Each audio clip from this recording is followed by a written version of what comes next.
The American Broadcasting Company presents Tales of Tomorrow.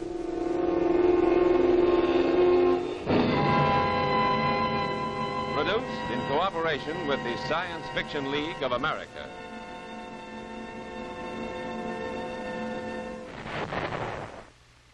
Any shelter amongst ruins in which to sleep. Anything to clothe little bodies.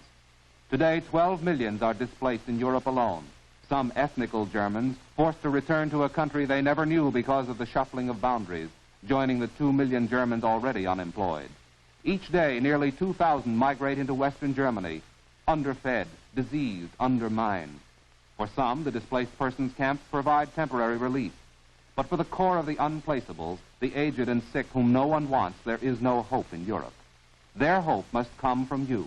To help in this cause, the nonprofit organization CARE asks you to... Starring Robert Allen and Anne Laurie.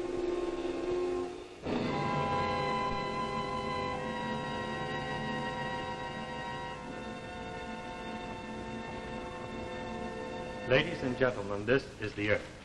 Just as it might look if you were standing on the planet Venus instead of being here in this planetarium. Earth being 25 million miles from Venus, our planet would not look much bigger than a giant. And even at that, there wouldn't be many days on Venus when the atmosphere would let you see as much of it as this.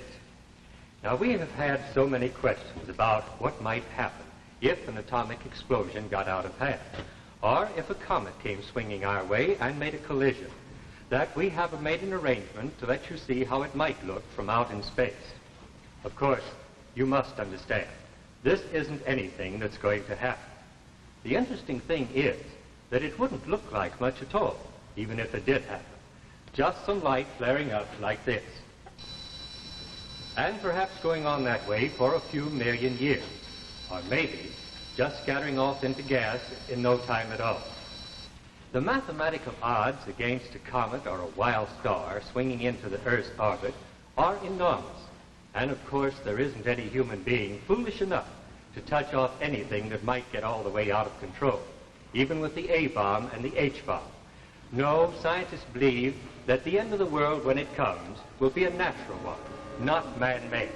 And it will not come for a matter of some 15 billion years. So I suppose we can all just sit back and relax. Of course, there isn't any human being foolish enough.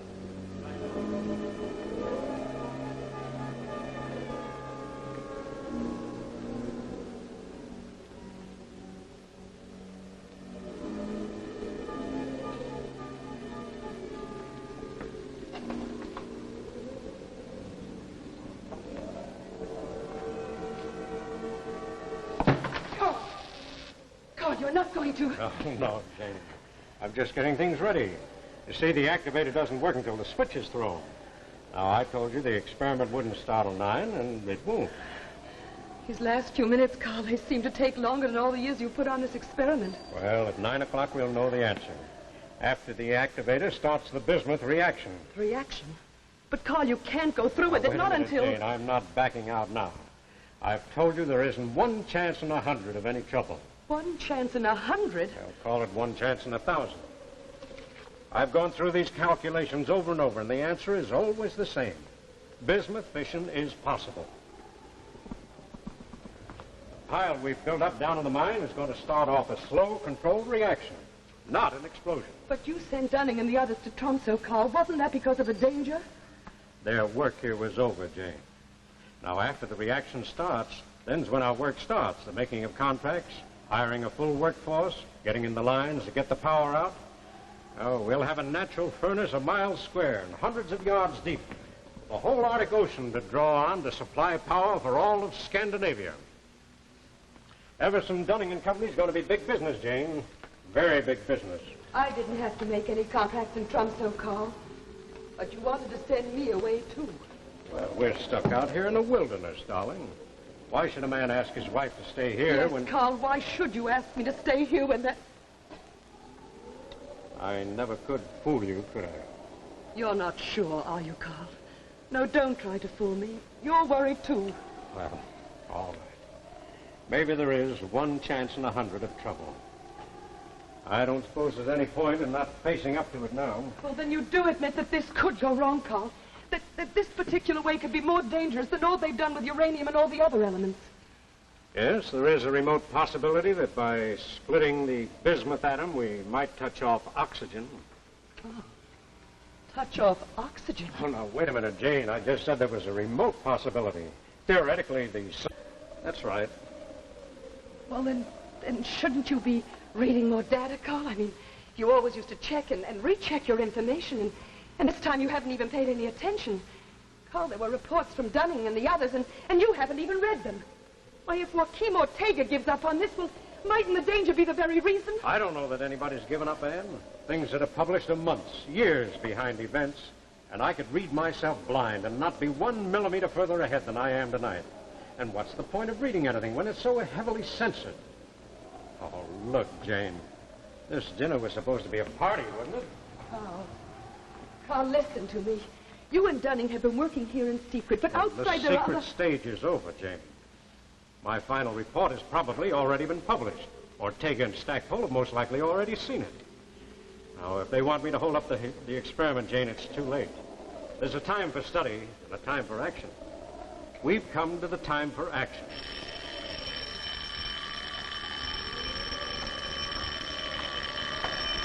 Running at Tromso, calling Carl Everton. Hello. Hello, Hugh. This is Carl. What is it? Carl, are you still holding to the schedule? All set. It goes off at 9. The thing is, someone's been trying to get through on the phone from London. I'm not sure what it's about. I can't take any messages now, Hugh.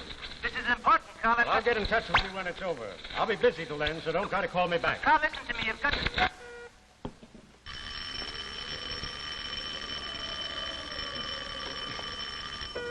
Look, Hugh, I told you no more talk till it's over. But there's a call from London, Carl. I'm cutting out all the way now, so you'll be just wasting your time if you try to get me back. But, Carl, listen, you've got...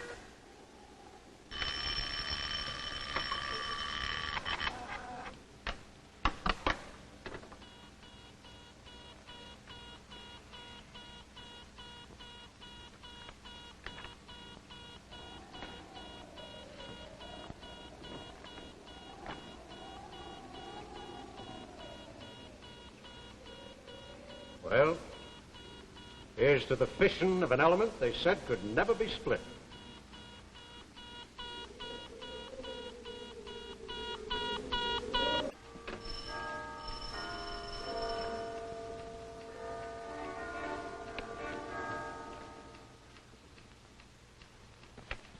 Dr. Ling, open up. Hurry. Who is it? Open up, Chu Ling. It's Stackpole.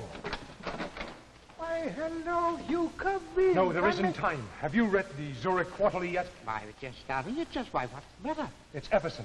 He's experimenting with that bismuth fission theory of his. Experimenting. Yes, I know. It'll set off an oxygen reaction. We know it, but Everson doesn't. How far has he gone? I don't know. I've been trying to get Dunning on the telephone all day. I can't get through. Well, what shall we do? I've chartered a plane. We've got exactly 10 minutes to get to the airport. Wait till I get my coat. Good. I'll get a cab. The cabby! Cabby, here! Cabby! Wait, Stackpole! Wait, I'm coming!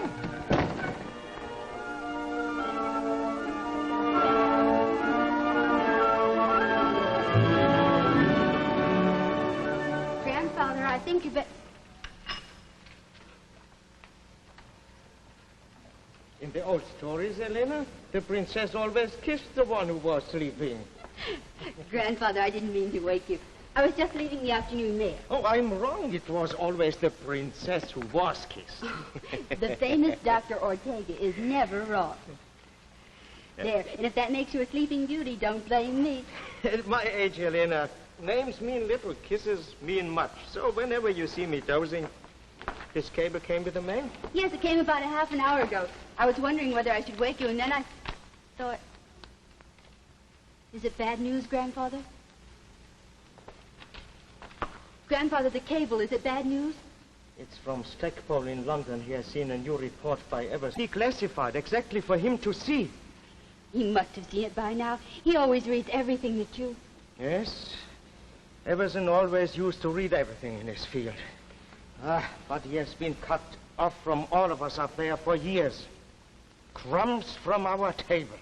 That's all he has been able to get his hands on. But this time, Crumbs aren't enough. He has made a mistake. Grandfather, is it a bad one? He's going through with his mine project. The one I wrote this Zurich article to warn him against. When will they learn that censorship works both ways? You mean he might start off a chain reaction that couldn't be stopped? There are no absolutes. It might stop when... When the Earth was gone. When the oxygen was gone. The Earth and all life on it would go too, of course. You said this is what might happen. By my equations, the probability is, well, call it a matter of some 200 to 1. You mean 1 chance out of 200 that Everson's reaction might get out of control? It's the other way around, Elena. The other way around.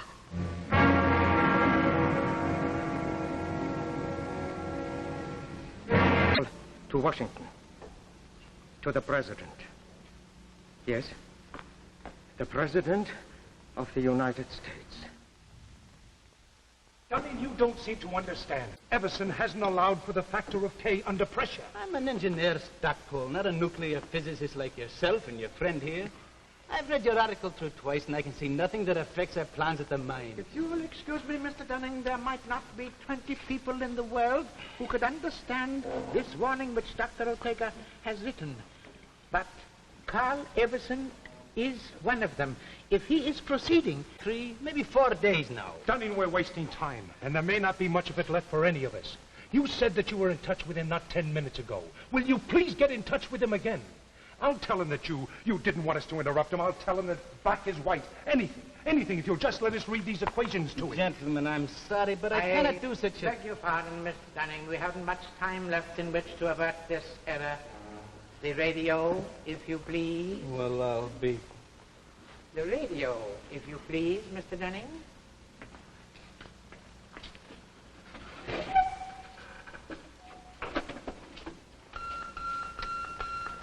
Dunning at Tromsø, calling Carl Everson. Dunning at Tromsø, calling Carl Everson. I can tell you now there's not a chance till after the test. What time is it scheduled for? 9 o'clock tonight, but Carl said he was cutting out his receiver till afterward. Look, Dunning this may be only an outside chance, calling but Carl it doesn't Everson. need both of us. You can talk to Everson if Dunning raises him. How about you, Jeff? Well, I've made arrangements with a Norwegian home minister. Dunning at Tromsø, calling Carl Everson. Dunning at Tromsø, calling Carl Everson.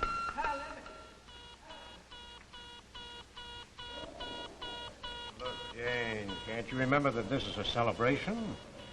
In exactly 18 minutes, we'll be showing the world a wonder that'll still be supplying light and heat and power for centuries to come. What about the children, Carl? What happens to the children of the world? Well, they'll be born into a world of plenty. Food, heat, shelter for all. No, I mean, if this goes wrong. It can't go wrong. But, Carl, if it does. If it does, Jane, and that's a very big if, there won't be time for them to suffer. I think I'd like my drink now, Carl.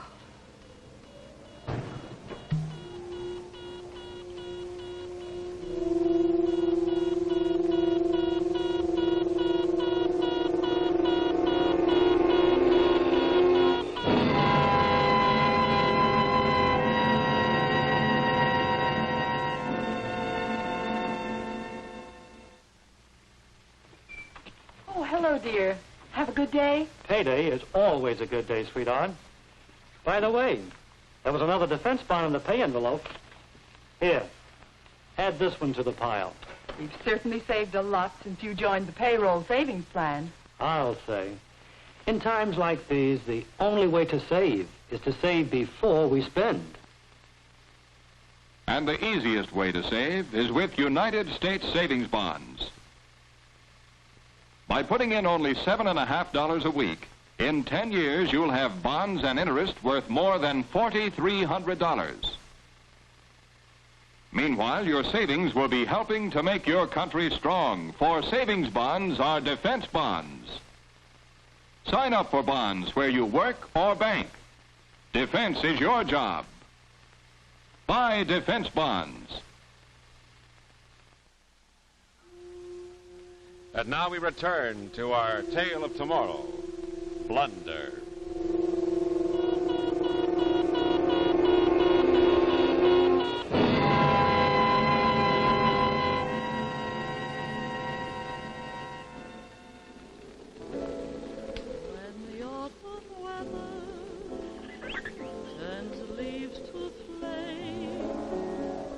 One hasn't got time for the waiting game. Oh, the days dwindle down to a precious few days I'll spend with you. These precious days I'll spend. We interrupt this program to relay an urgent warning to Carl Everson. To Carl Everson, to Carl Everson. Dr. Ortega of America asks you to hold off until he can talk with you. Don't start the reaction. Hold off and call Tromso. Dr. Ortega asks you to hold off and call Tromso.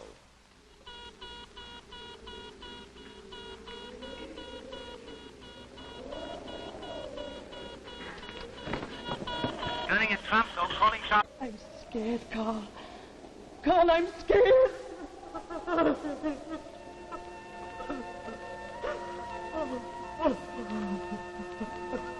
I'm sorry, Jane. I just keep thinking about those children. Look, don't you think that I think of them too?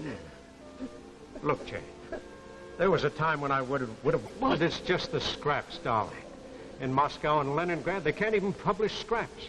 But if I can once show them that bismuth fission is a workable, existing reality, I'll make them all talk. Not about war and weapons, not enough to eat. Of this cheap, limitless power that can end poverty in the world. Oh, Carl.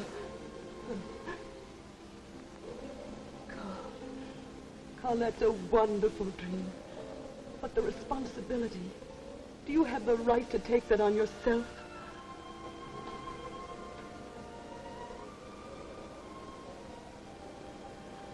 Talk to Hugh once more. What good will that do, darling? We know this is going to work. It's for all those children, for the whole world. It's got to work.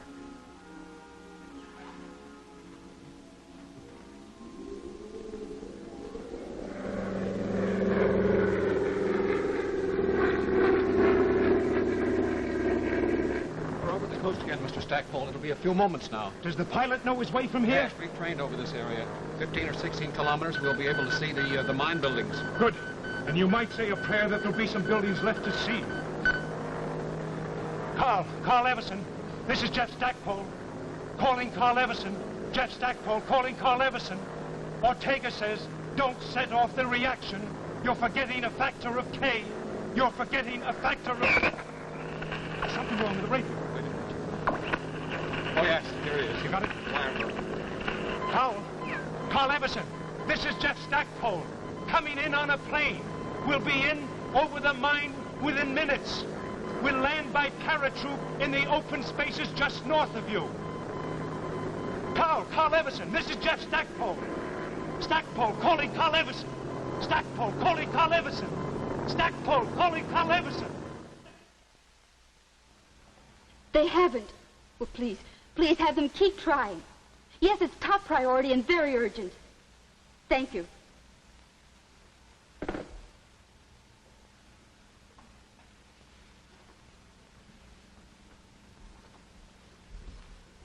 They've got Tromso. Dear, I think you are in trouble.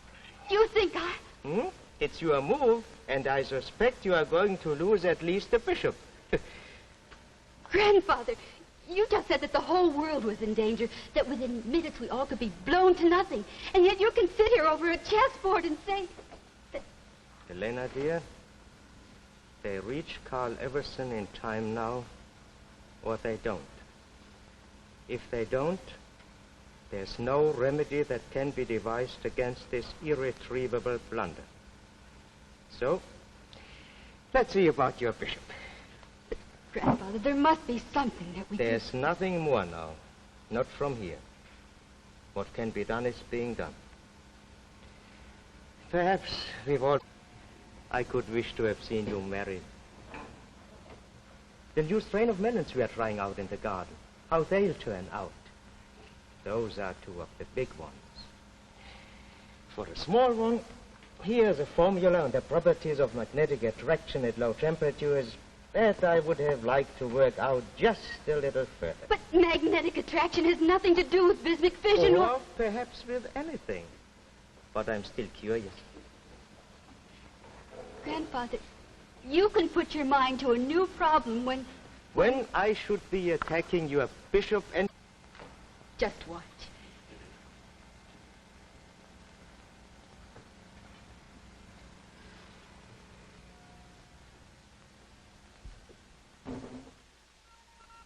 Urgent warning to Carl Everson. Urgent warning to Carl Everson. Don't touch off the reaction. Don't touch off the reaction. If you see or hear a plane approaching, that is Stackpole trying to help you. Urgent warning to Carl Everson. Dr. Ortega says you're wrong, absolutely, positively wrong. Urgent warning to Carl Everson. Urgent warning to Carl Everson. Calling Carl Everson. Stackpole, calling Stand Carl by to Everson. jump.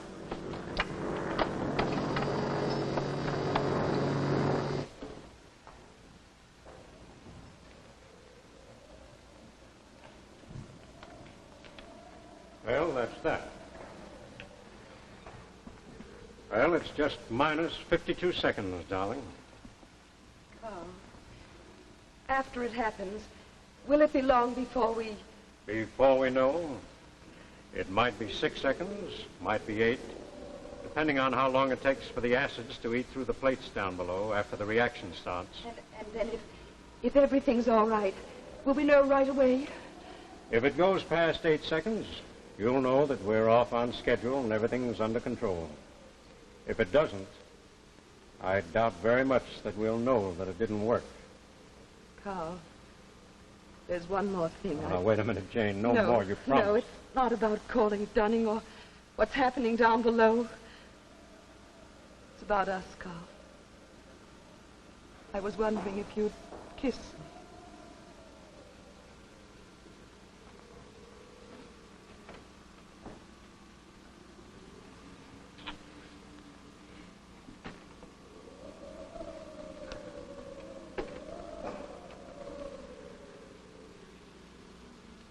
Jane, if you say now that I shouldn't... No.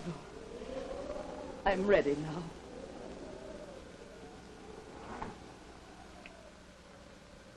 It's time.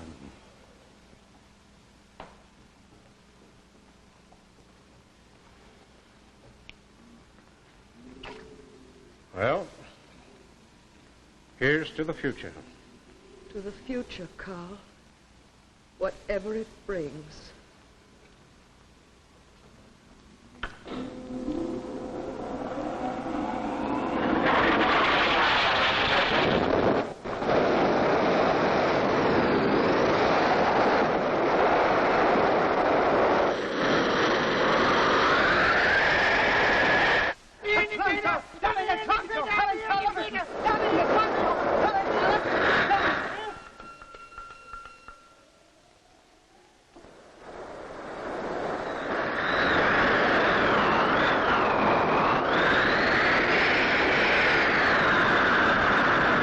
Foolish enough to experiment with atomic fission.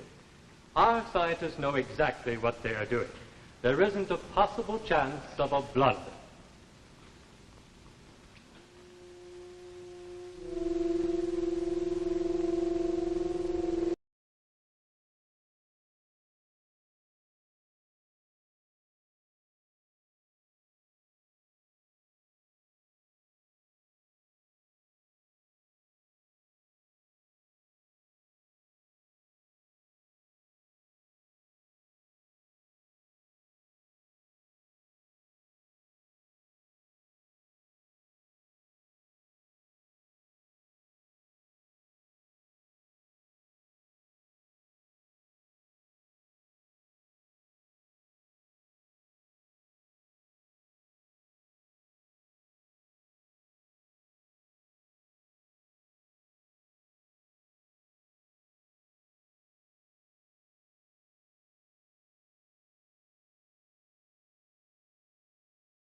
At this same time, when Tales of Tomorrow will bring into your home an exciting television play, A Child is Crying. Mr. Walter Abel stars in this gripping story of a youngster upon whom depends the security of the United States. Remember Tales of Tomorrow next week at this same time. The preceding program, originally telecast by ABC in New York, has come to you by special video recording. This is ABC, the American Broadcasting Company.